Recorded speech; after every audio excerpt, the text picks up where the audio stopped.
Hi boys and girls, I'm so glad to see you again. I hope you all had a good spring break. So today, over spring break, the butterflies hatched, and since it was spring break, I had taken the butterflies home because I had thought that they would probably hatch while we were on spring break. So I put 2 videos in the Google Classroom today so you could see. Mr. Cox filmed one of you can see just the butterflies trying to come out of the chrysalis, which they did. 4 of them lived, 1 of them didn't. And then the other thing that I wanted to tell you was when you're watching the video, Mrs. Cox has some pets at home, so you can hear kind of my dog in the background, but he didn't bother them at all.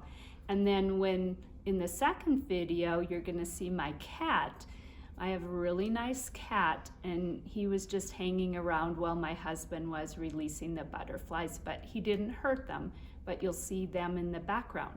And so we just released the butterflies when the weather warmed up because it had to be above 55 degrees. And we had so many beautiful days over spring break that we wanted to let them go so that they could fly away and be free and have a happy life. So anyway, I hope you enjoy seeing that. Okay, now I'm going to show you a little bit about what we're going to be doing in reading this week, because this is kind of tricky stuff. We are going to start learning about the long vowels, and this week we're going to be talking about the long A. So the vowels are A, E, I, O, and U. And when we've been doing our letters and sound chart, we do the short sounds, we call them.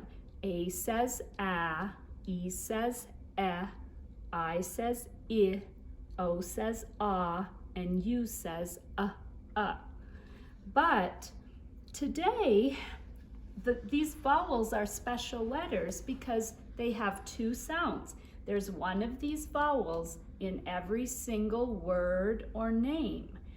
And sometimes the vowels make the short sound, but sometimes they also make the long sound. And so I want to show you what I mean. So if I have this word, t, T says t, a, tap, that's the word tap, t, ap. But sometimes this word looks a lot like it, but on the end, there is an E. And so when a vowel is long, this E gives all its power, and it jumps over here and gives the power to the A, and it makes it long. When we put a mark over it like that, we're making the vowel long. And so this is called a silent E, and the silent E doesn't make any sound at all then. And so now this word doesn't say tap, it says ape, and the E is quiet, okay? So we call that the silent E, okay? And sometimes we call this long A, or on our reading cards, we sometimes do this with a long vowel pattern, A-E. And that means that the E is silent and it's jumping over whatever letter is here and going over to the vowel and making it long, okay? Let me show you another one. This is the word mad.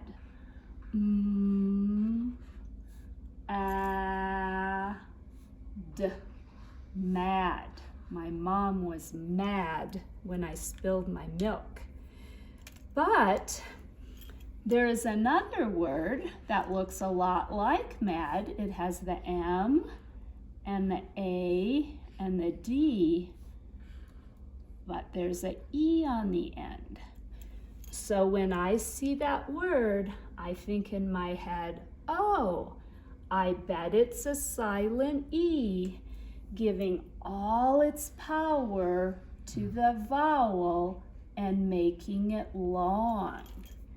So now I read that word aid, and the E is quiet. Made. I made my bed this morning. Okay, one more example I'm going to show you. This is the name Sam. If I tap the letters S, A, M, Sam.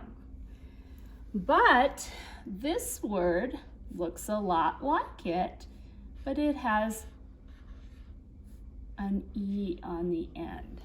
So I think in my smart brain, oh, I bet it's a silent E, giving all its power to the A and making it long. Now I read it like this. Aim, same.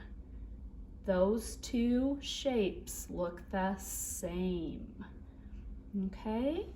So when I tell you on your reading work this week, I gave you some examples in your Google Classroom, but in our small groups, when we're working on these long vowels, we always mark the vowels like this to help us remember that that E is giving its power to the vowel and making it long. Okay? All right, so we're going to be working on that this week. And also, we are going to be continuing to work on our three-dimensional shapes.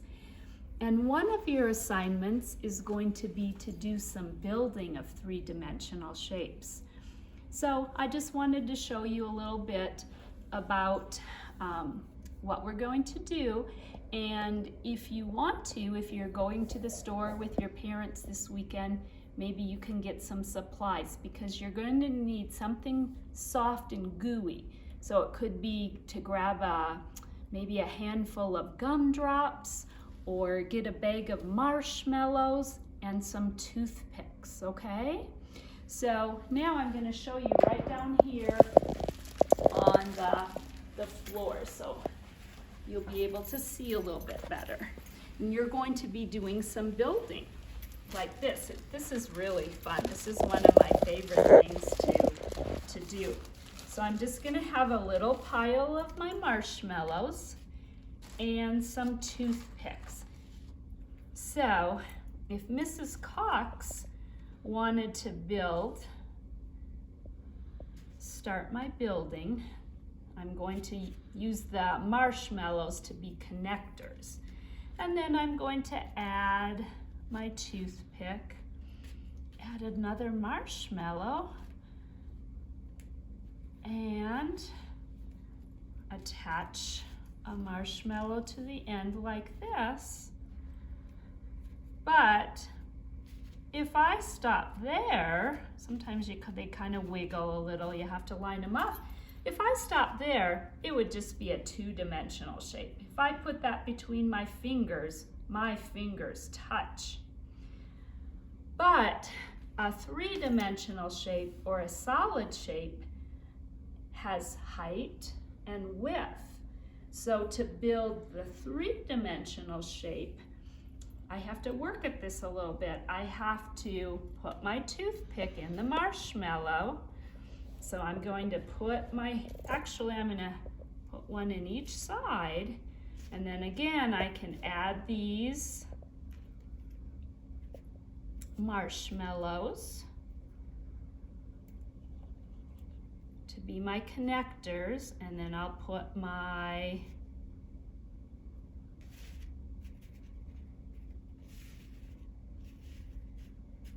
toothpick between it.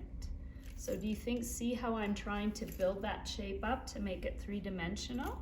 And I'm going to do the same on this side. I'm going to add my toothpicks to give it some height. and add my marshmallow connectors on the ends, or you could use gumdrops. I don't know, maybe even a soft piece of bread. You could, if you cut it in little pieces, that could work. Or maybe you have some leftover jelly beans from Easter. Those would probably work.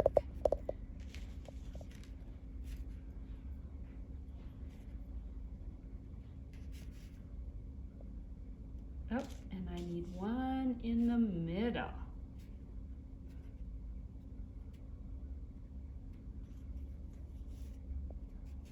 So can you see how Mrs. Cox went from a two-dimensional shape to a three-dimensional shape? I built a cube.